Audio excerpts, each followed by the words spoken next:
In this video I want to talk about Jurassic Park and how some scenes in this movie is a perfect example of not showing the horror, but leaving that to the imagination of the audience.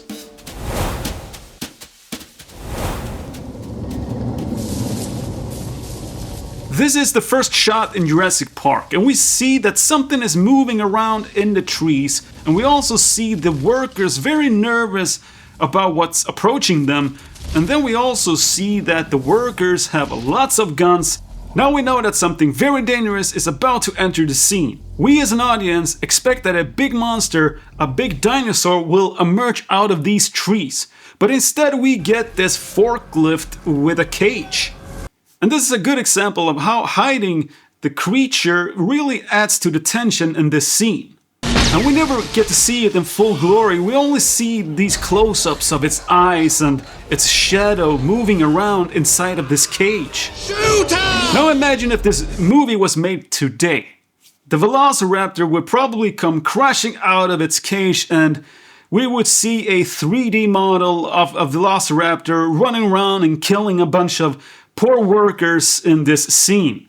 And there would be no tension, there would be no excitement, it would just be, yep, there's a dinosaur killing people. It would be so much more boring.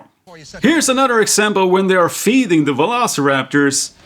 They're lowering this poor animal down to the cage, and the only thing we get to see are these plants moving around, and also these horrible screams from the Velociraptors and the cow.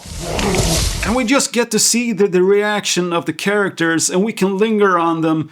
Just imagine how they feel watching these Velociraptor ripping apart this poor animal. When Dennis Nedry here gets attacked by the Dilophosaurus, have you noticed that we never get to see this dinosaur move? We only get to see it while it's standing perfectly still.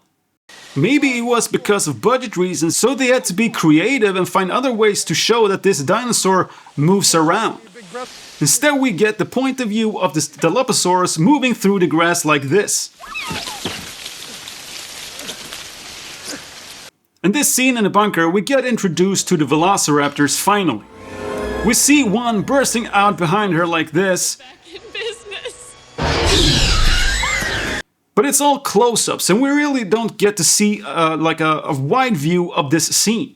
And here we just basically see a shadow jumping onto the fence while she is trying to close that fence door. Notice that they're using all of these close-ups here in this scene because they really want to disorient the viewer, the audience here. Clever girl.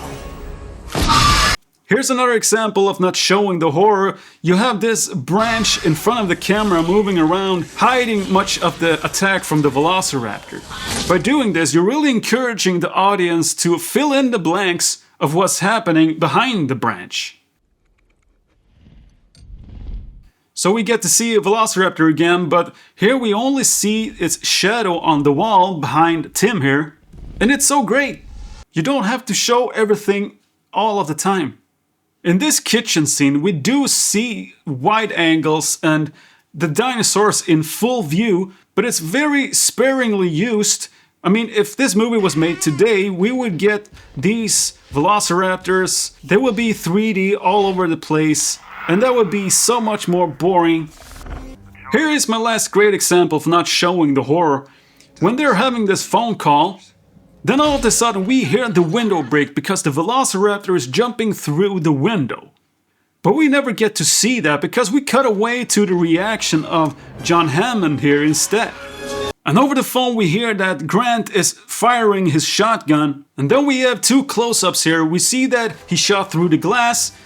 And also we see that he left the shotgun behind. So now we know that they're unarmed and even in greater danger than before. Then we have this great shot where the Velociraptor is jumping through the glass, landing on the computer desk here. That's all you need.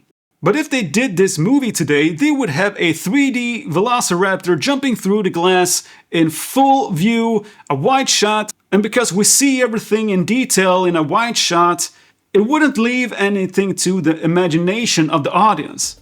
I hope you found this video interesting, and if you got your own examples of how a movie doesn't show the horror but leaving it to us as an audience, let me know in the comment section. I will see you in the next one. Bye!